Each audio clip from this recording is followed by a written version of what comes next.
pagising kay Alex, guys. Sabi namin na, waka waka,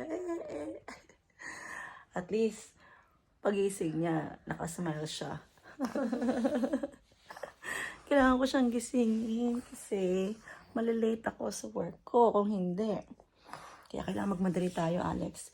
We have to take a bath and then eat. And then I have to bring you there now because I'm gonna be late. We have to go. Yes, bagong ligo na si Alex. What's that? Okay, you finish your food and then we're gonna go. Okay, 8 o'clock now. Past 8 na eh. So, mag-i-start ako ng 8:30. Tingin siya sa orasan. Oh, very good. Sa gilid talaga, Alex. Mag-i-start ako ng work ng 8:30. So, kailangan nandito na ako sa bahay ng 8:30. At, hindi masyadong flexible kasi yung team namin. Hindi ko alam bakit.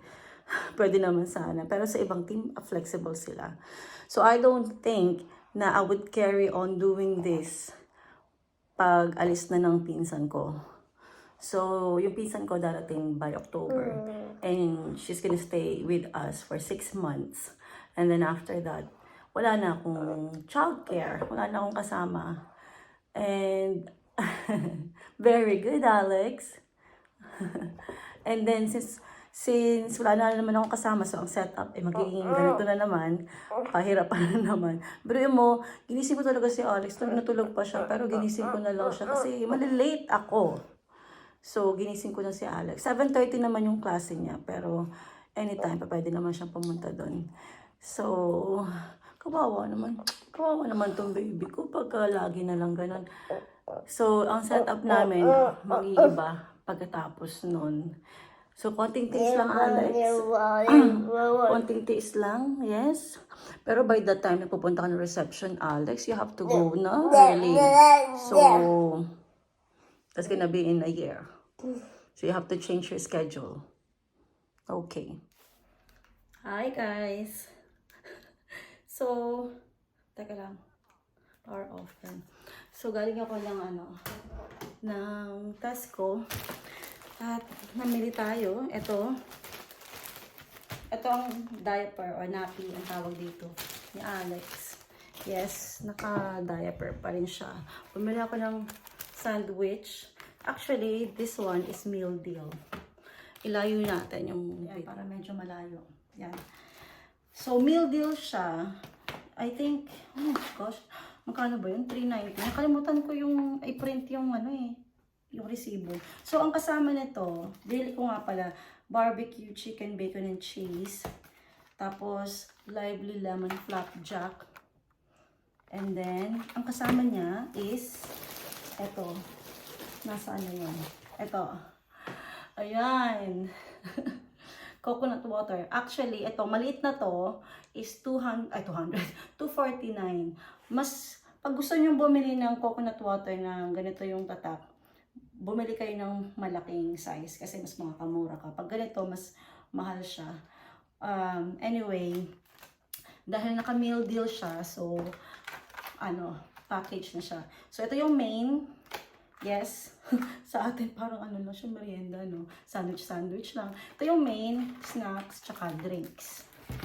Bumili din ako ng rice.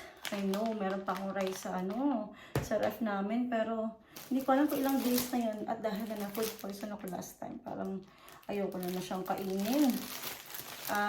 Brioche ni Alex. Tapos, rice ulit. So, at least, ito, yung rice na to, kung kailan ko siya kailangan, pwede ko siyang, doon ko lang siya bubuksan. At least, diba, hindi na tayo mapa-food poison. Umili din ako ng peanut butter ni Alex. O, diba, ang laki. At, salmon. Kapartner to ng, neto, tsaka itlog, tsaka frozen veggies. O, diba, sulit na. Sanitary pads, tsaka chia seeds. 1 pound to, guys.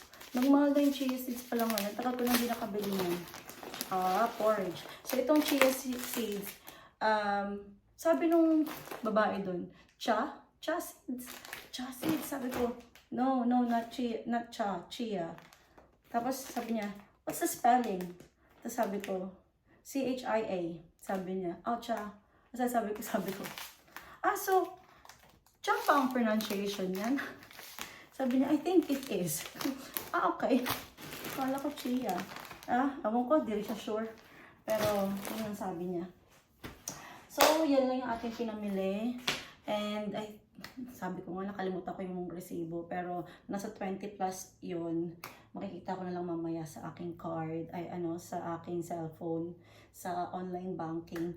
That's it. Mabigat. Sakit sa, balikat. Ito yung nagpabigat yun eh. Ito. Tsaka, ito. Tsaka ito. Mabigat din siya. Tsaka ito pa pala. Mabigat din. Ito ay, heat pack. Or cold compress. Lagay ko siya sa likod ko. Ayun. So, kakain lang ako ng aking lunch. And then, back to work. Ayan guys, kakarating lang ng box. Ito yung sinasabi ko na, baliktad. Ito yung sinasabi ko na, puro toys. So, kakatapos ko lang mag-work. Tapos si Steve naman, nandito. Kanina pa siya natapos eh. So, kinulek niya si Alex sa nursery. At, eto nga, dumating tong box. Parang late lang sa video. Pero, actually, malaki po siya. Kaya no. Yan, ganyan siya kalaki. Okay. Yan.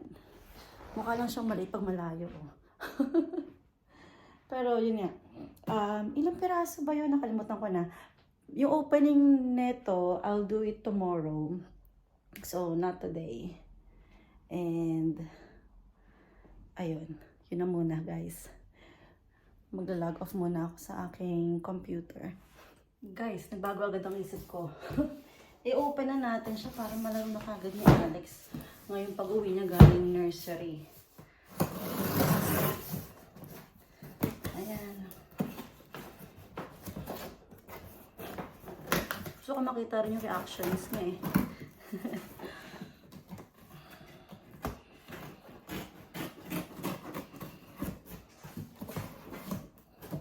Okay.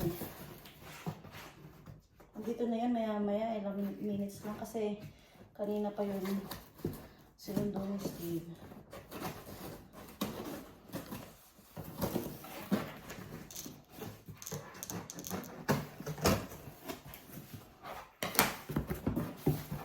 Okay, unboxing.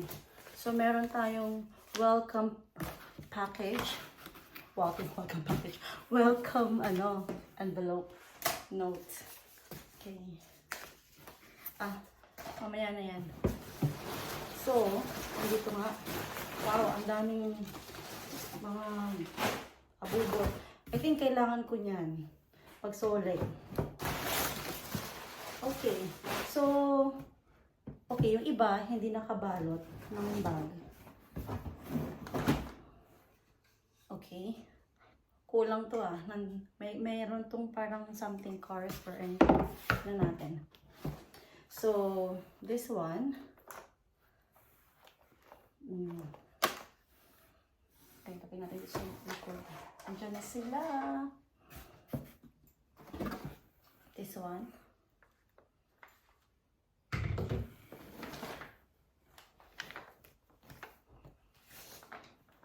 Okay. So, nandito yung mga maliliit na toys. Ito yung kasama dito. So, meron pa nito.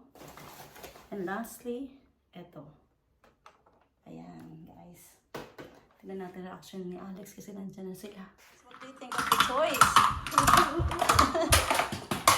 He's so happy. Go get it.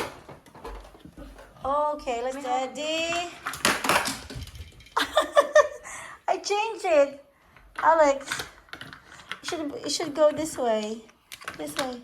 That's There you go. Oh, there. It landed on your trampoline.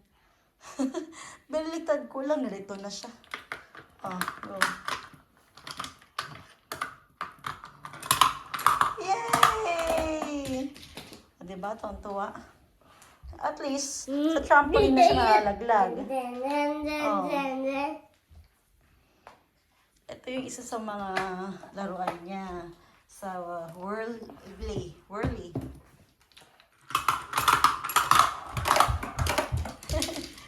Hey! You're so happy.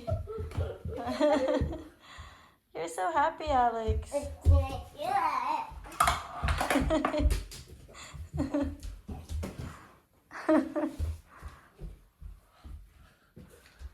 Okay, Alex turn. Ready? Steady. Go!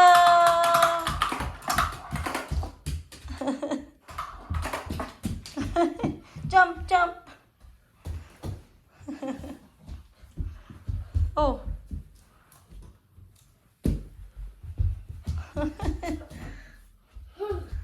You're so happy. Guys, alas 8 ng gabi. Ayan, madilim na. Medyo maliwanag sa video, pero mas madilim pa dyan. Mas madilim pa yan in person. Ayan. Time check. Ayan. Oh, alas 8. On? Turn the light on? What would you say? Turn the lights on, please. There. Alex. Alex, turn. Where are you gonna put it? Here. Look, mommy. Okay, Alex, turn.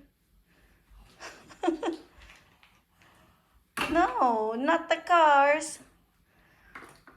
Only these dumbbells. Hindi siya masyadong nag-enjoy dito sa isa. Oh, this one. You put it here.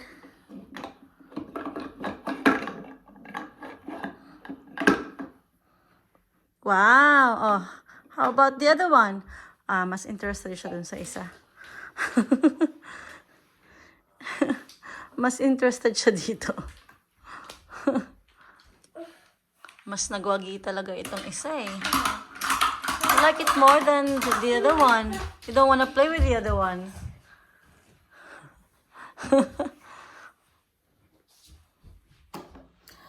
Okay guys, it's 8:27 p.m. na. At pagod na ako. Pagod na ako. So, dami ko na naman ginawa after work. Ano ba yan? Yung hair ko, baby hair ko. After work, nagluto ako ng food ni Alex. Tapos, naghugas. Nagluto rin ako ng food ko. Ayun. Tapos, yun na, naghugas. And then, nagluto ko ulit ng food niya. Prepare ako ng food ni Alex for tomorrow. Prepare ko yung bag niya. Para hindi na ako maraming iniisip tomorrow. Kumbaga ready na yung food niya and yung bag niya. Pero kulang pa pala ng damit. So, i-ready ko lang yun sa taas para ibababa ko na lang yun bukas. And then, yung milk ni Alex, yun nakaprepare na rin. And, actually, bin day tomorrow. Pero parang natamad ako ilabas yung bin. Ang ilalabas ko lang naman is isang bin, yung ano lang naman yun, yung pink namin, which is for yung mga baga sa pagkain ng baboy, ano, ganun. Yung mga food na wasted food. Tira-tirang pagkain. So, yun lang naman yung ilalabas ko. So siguro, kasi muulan kanina eh. Hindi ko siya nilabas ng gate. Ngayon madilim na. Tapos anong oras pa darating si Steve. So, I think bukas na umaga ko na lang siya lalabas. Kung hindi pa nakokolekta yung pink bin by then, malalaman ko yan pag yung mga bins ng kapitbahay nasa labas pa. Malalaman mo naman kung kinolekta na yung mga bins eh. I love you. Are we gonna go upstairs now? We're gonna sleep now. Because I'm pretty sure you're tired kasi ang aga mong gumising kanina. So, we're gonna sleep early and wake up early as well, Alex. Right? And, okay, guys. Tired na kami parehas. Pero siya, ang dami niya pa yung energy, oh. Kaya na pa yung takbo ng takbo. Pero for sure, matutulog to kagad. Pagbigay ko ng gatas. Okay, so asikasuhin ko muna si Alex. Papitan ko ng damit yan, mag-toothbrush yan, magpupunas, yan and everything. Okay, guys. So, again, thank you for watching. See you tomorrow. Bye!